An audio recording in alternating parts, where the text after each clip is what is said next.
King of pop அப்படின்னு உலகம் ஃபுல்லா இருக்க ரசிகர்களால அன்பா அழைக்கப்படுற மைக்கேல் ஜாக்சன் இருக்கார்ல, அவரு சூப்பர் ஸ்டார் ரஜினிகாந்தோட எந்திரன் படத்துல பாட வேண்டியதான்.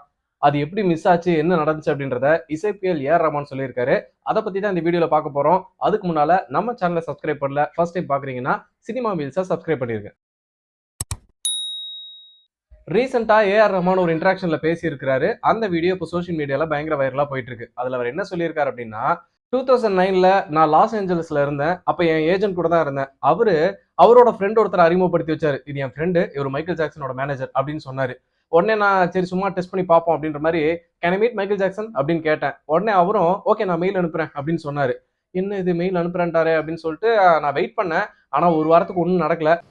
சும்மா டெஸ்ட் பண்ணலாம் சொல்லிட்டு can I meet Michael Jackson.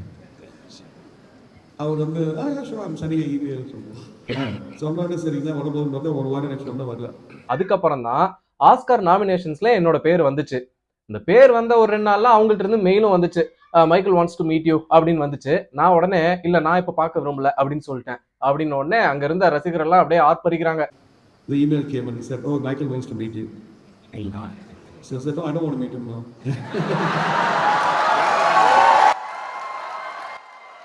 அப்புறம் அவருக்கு விளக்கத்தை சொல்றாரு. அது என்ன சொல்லியிருக்காருன்னா, இப்ப நாமினேஷன்ஸ் ஆயிருச்சு, ஆஸ்கர் ஜெயிச்சிட்டேன்னா நான் மைக்கேலை வந்து மீட் பண்றேன், இல்லைன்னா மீட் பண்ணலன்னு நான் சொல்லிட்டேன். ஆக்சுவலா நான் கான்பிடென்டா இருந்தேன் ஆஸ்கர் ஜெயிச்சிருவோன்னு அப்படின்னு சொல்லியிருந்தாரு.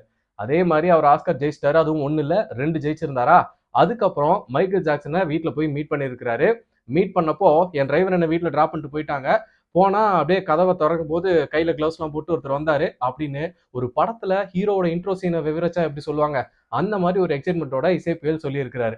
அப்போ அவர் என்ன சொல்றாருன்னா, மைக்கேல் ஜாக்சன் நானும் நிறைய விஷயங்கள் பேசிட்டு இருந்தோம். அவர் என்கிட்ட அந்த சாங்ஸ்லாம் எனக்கு ரொம்ப பிடிச்சது, நீங்க என்ன கார்டு யூஸ் பண்ணீங்க, எப்படி ப்ரோக்ராம் பண்ணீங்க அப்படின்ற மாதிரி நிறைய விஷயங்கள் என்கிட்ட கேட்டாரு.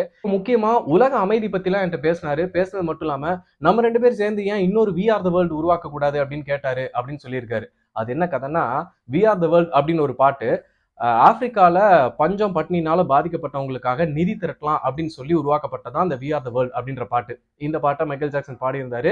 ரிச்சி அப்படின்றவரும் மைக்கேல் ஜாக்சன் சேர்ந்து லிரிக்ஸ் எழுதியிருக்காங்க. அந்த பாட்டு செம்ம ஹிட் ஆனது மட்டும் இல்லாம கிட்டத்தட்ட $50 மில்லியன் மேல அது நிதியையும் வசூலிச்சு கொடுத்தது. அதான் அந்த ஆப்பிரிக்க மக்களுக்கு பாதிக்கப்பட்டவங்களுக்கு எல்லாம் கொடுத்திருந்தாங்க. இந்த மாதிரி ஒரு பாட்டு பண்ணலாம் தான் மைக்கேல் ஜாக்சன் கேட்டிருக்காரு. அப்போ ரஹ்மானுக்கு வந்து ஜெட்லாக்ல இருந்தாராம், எப்படா இந்தியா போகணும் வேற இருந்தாராம். அதனால அப்படியே பேசிட்டே இருந்தேன். டக்குன்னு அவரோட குழந்தைங்களை எல்லாம் எனக்கு இன்ட்ரடியூஸ் பண்ணி வச்சாரு.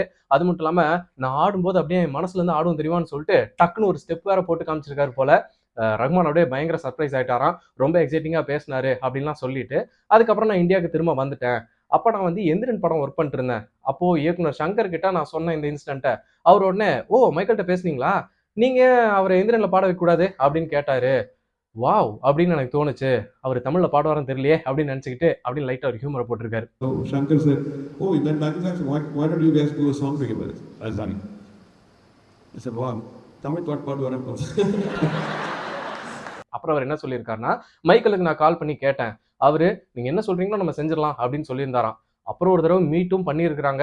எப்படி பண்ணலாம் ஏதுன்னெல்லாம் பேசியிருக்கிறாங்க. அடுத்த மீட்டிங் ஷெட்யூல் ஆகிறதுக்குள்ளதான் அவருக்கு உடம்பு சரியில்லாம போய் இறந்துட்டாரு. அதனால அது நடக்காம போச்சு அப்படின்றத இசை புயல் ஏஆர் ரஹ்மான் சொல்லியிருக்காரு.